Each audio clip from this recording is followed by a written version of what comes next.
Hello guys, good morning. তো বলি এটা রবিবারের ব্লগ। তো ঘুম থেকে উঠে দেখছি বাবু ইলিশ মাছ নিয়েছে। তো এখানে যখন আমি ঘুম থেকে উঠি তখন দেখি মায়ের স্নান করা, পুজো করা, সব কাজকর্ম করা কমপ্লিট। মানে এখানে আমি 8টা সাড়ে 8টার আগে ঘুম থেকে উঠি না, তখন সব কিছু হয়ে যায়। তো দেখো মাম্মাম এখানে এসে বলছে যে মামা বাড়ি ভালো না, মামা বাড়িতে খালি পিঁপড়ে, আমাকে পিঁপড়ে কামড়ায়, আর আমাদের বাড়িতে একটাও পিঁপড়ে নেই। তো এই দেখো, এটা আমার ছোটো কাকার ছেলে আদি। ও যখন ছোট্টবেলা ছিল, ছোট থেকে ও সেলুনে যেত না চুল কাটতে, ও আমার কাছে চুল কাটতো। মানে আমি ছাড়া ওর চুল কাটবে না, ও সেলুনে যেতে ভয় পেত। তো এখন তো বড় হয়েছে, এখন তো সেলুনে যায়, কিন্তু যখন আমি এখানে আসি তো তখনও আমার কাছেই চুল কাটে।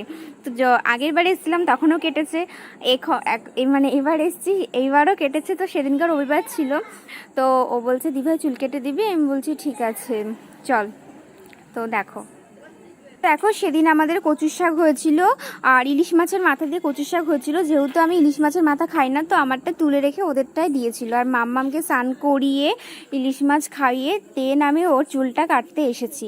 তো মাম্মাম না হলে অনেকটা দেরি হয়ে যাবে, মাম্মামের স্নান করতে দেরি হয়ে যাবে, খেতে দেরি হয়ে যাবে। তো দেখো আমি চুলটা কাটছি, আর যাকে দিয়ে ভিডিওটা ধরাচ্ছি সে মানে কি বলবো, মানে ও কোনো কাজ পারে না। ওর ভাই আমার যথেষ্ট ভালো ভিডিও ধরে দেয়, আর ওর দিদি মানে যে অন্না, ও ভিডিও ধরতে পারেই না। মানে যখনই ওকে দিয়ে ক্যামেরা ধরাবো তখনই এরমভাবে হাতটাকে নড়াবে, উল্টো পাল্টা করে দেয়। আমার ভিডিও এডিট করার মুডটাই পুরো নষ্ট করে দেয়, কি বলবো। তো যাই হোক, চুল কাটাটা তো দেখাতেই হবে, তো সেই জন্য ভিডিওটা দিলাম। তো দেখো চুলটা কাটছি, এত ঘন ওর চুলটা, ছোটোর থেকেই এখন বড় বড় হয়েছে, আরও কাটতে সমস্যা হয়। তো আমি তাই বলছিলাম যে তুই যদি মেয়ে হতিস তো চুলটা খুব সুন্দর হতো।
দেখো ভাইয়ের চুল কেটে আমার ভাত খাওয়া হয়ে গেছে। তো দেখো মাম্মামের সাইকেলটা এখানেই থাকে, কিন্তু মাম্মাম কত তাড়াতাড়ি, মানে 2 দিন চালিয়ে সাইকেল চালানো প্রায় শিখে গেছে বললেই চলে। মানে হাফ প্যাডেল করতে পারে, আর ওর গায়ে তো অত শক্তি নেই, সেজন্য পুরো মানে প্যাডেলটা রানিং করতে পারে না। তো দেখো রবিবারে এইটুকুই ভিডিও করেছিলাম, আর কিছু করিনি। আর আমার ফোনে আগে কয়েকটা ভিডিও ছিল, এর সাথে অ্যাড করে দিয়েছি। তো দেখো তোমাদের ভালোই বেশ লাগবে। দেখো আমি যেটা খাচ্ছিলাম সেটা হলো গিয়ে তাল জাল দেওয়া, দুধ দিয়ে নারকেল দিয়ে তাল জাল দেওয়া আমার খুবই ভাল লাগে। মানে রুটি দিয়ে, মানে শুধু খেতেও আমার খুব ভাল লাগে। পার্কে যেতে পেরেছো? পার্কে যাওয়ার আগে কি হয়েছে? বৃষ্টি বৃষ্টি কমুক তারপর নিয়ে যাবে পার্কে। কে, দাদু নিয়ে যাবে? আমি নিয়ে যাবো? এটা তুমি কোথায় বসে আছো? না, চেয়ারটা কোথায় আছে?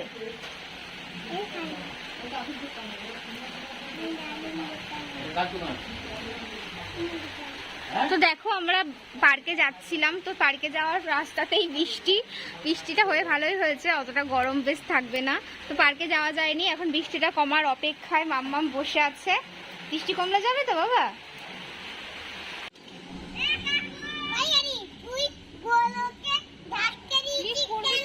বলবি তো হয়ে গেছে তো, শুনতে পাস না?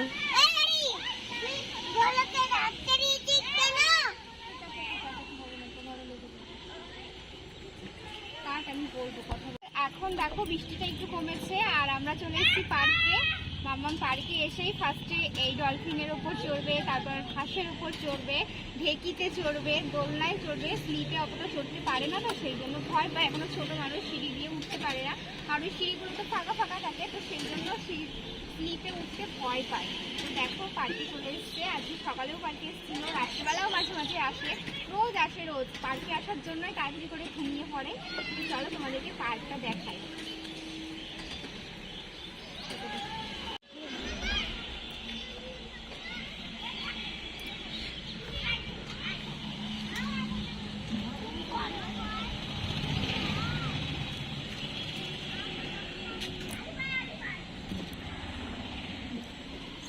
বাড়ি যাবে? কি করবে? ঢেকিতে চলবে না? তুমি যেন ঢেকিকে কি বলো? কি বলো যেন ঢেকিকে? চকি বলো? চকি ওটা?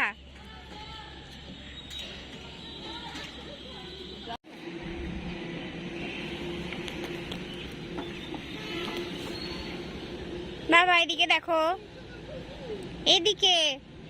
ভয় পাচ্ছ না তো?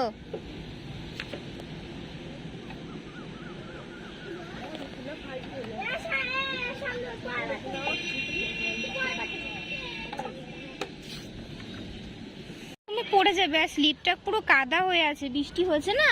আমি দেখছিলে না ওই দাদাগুলো দিদিগুলো চড়ছিল, পুরো কাদা কাদা হয়ে গেছে। আমাদের ছাতা কোথায় বাবা? কোথায়? কই যে ছাতা নিয়ে আসতে পারবে? তো গাড়ি যাচ্ছে দেখো, কই গাড়িগুলো? গাড়ি যাচ্ছে।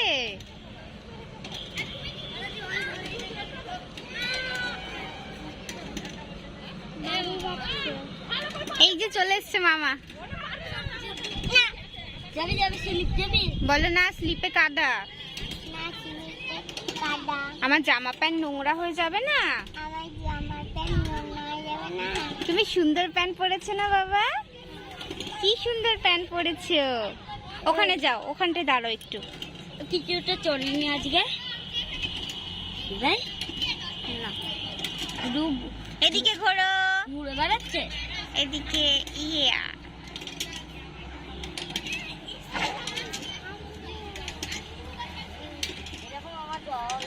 তো দেখো, এই পুকুরটাতে আগে অনেক জল ছিল, মনে হয় পুকুরটা বাঁধাবে, সেই জন্য মানে জলটাকে শুকিয়ে নিচ্ছে। তো আমাদের ধুবুলিয়ায় বেশিরভাগ ঠাকুরই এই পুকুরে মানে ভাসানো হয়, তো ভাসানোর জন্য ওখানে মানে ঠাকুর ভাসানোর জন্য ওখানে দেখো ওরকমভাবে করে দিয়েছে। আবার ঝিরিঝিরি বৃষ্টি পড়া শুরু হয়েছে। এবার মামামকে নিয়ে বাড়িতে চলে এসেছি, আর ও দেখো জলজিরা খাচ্ছে, হাতের মধ্যে এরকম নিয়ে আঙুলে করে ও জলজিরা খায়। ওর এগুলো নাকি ভাল লাগে। জলজিরা তো বলতে পারে না, কি যেন একটা বেশ বলে। যাই হোক, এখন আমার সেটা মনে পড়ছে না কিরম করে।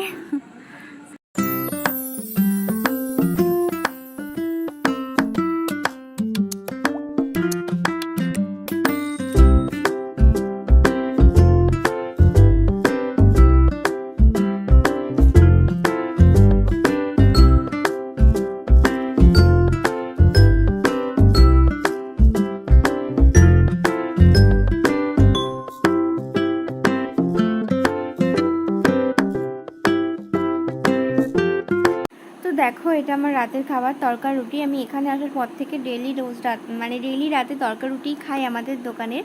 তো চলো, ব্লগটা আমি এখানেই শেষ করছি। Tata, good night.